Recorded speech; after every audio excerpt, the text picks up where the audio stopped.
પણ આ મોટા સમાચારની વાત કરીએ। અમદાવાદના ખોખરામાં બાબા સાહેબની પ્રતિમાને ખંડિત કરનાર આરોપીનું સરઘસ કાઢવામાં આવ્યું છે। મેહુલ ઠાકોર અને ભોલાનું સરઘસ કઢાયું। પોલીસે આરોપીઓને કાયદાનો પાઠ ભણાવ્યો છે। મોટી સંખ્યામાં લોકો એકઠા થયા હતા। જય ભીમના નારા લગાવ્યા હતા। ખોખરા સ્થિત જયંતીલાલ વકીલની ચાલી ખાતે બાબા સાહેબની નવી પ્રતિમાનું સ્થાપન કરાયું। પોલીસનો ચુસ્ત બંદોબસ્ત વચ્ચે જયંતીલાલ વકીલની ચાલી ખાતે પોલીસ ગોઠવાઈ છે અને સરઘસ કાઢવામાં આવ્યું છે। આરોપીનું તમામ લોકો ઉપસ્થિત રહ્યા હતા। જય ભીમના નારા પણ લાગ્યા હતા।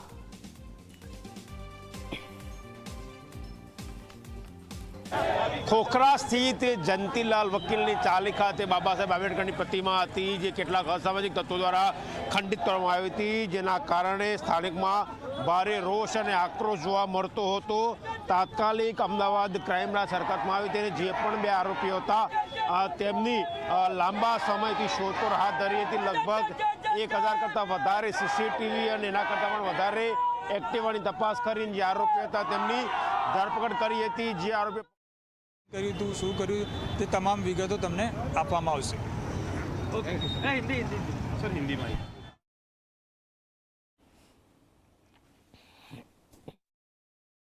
કાયદાનું ભાન કરવામાં આવ્યું છે અને તેમનું જે જગ્યાએ પ્રતિમા હતી ત્યાં રિકન્સ્ટ્રક્શન કરવામાં લાવવામાં આવે છે। આ દ્રશ્યો તમે જોઈ શકો છો, જે બે આરોપી પકડાયા છે તેમનું ઘટનાસ્થળ લાઈને રિકન્સ્ટ્રક્શન કરાયેલું છે। લોકોમાં જે રોષ હતો તે રોષ શાંત થયો છે। જે આંદોલન સફળ થયું છે અને પોલીસની કામગીરીની ક્યાંક સરાહના થઈ રહી છે અને જે લોકોએ તોડફોડ કરી હતી તેમનું ઘટનાસ્થળ રિકન્સ્ટ્રક્શન કરવામાં આવ્યું। આપણી સાથે જોડાયા છે બળદેવભાઈ દેસાઈ, ડીસીપી, તેમની સાથે વાત કરીએ। સાહેબ, કયા પ્રકારની કાર્યવાહી આજે?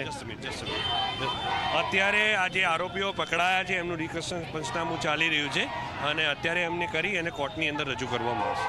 તો તમે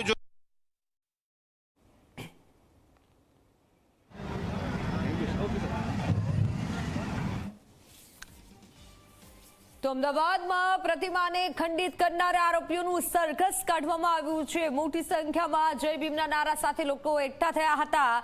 આરોપીઓનું સરઘસ કાઢવામાં આવ્યું છે। જે પણ આરોપીઓ છે કે જે દાદાગીરી કરે છે, આવું કૃત્ય કરે છે, તે તમામના વરઘોડા નીકળશે।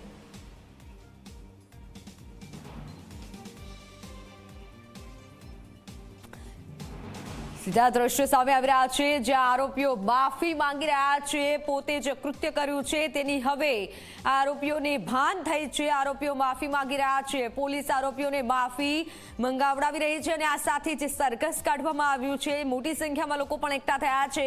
આ એ જ આરોપીઓ છે કે જેને બાબા સાહેબની મૂર્તિને ખંડિત કરી હતી, પરંતુ ફરી એકવાર બાબા સાહેબની મૂર્તિને સ્થાપિત કરવામાં આવી છે।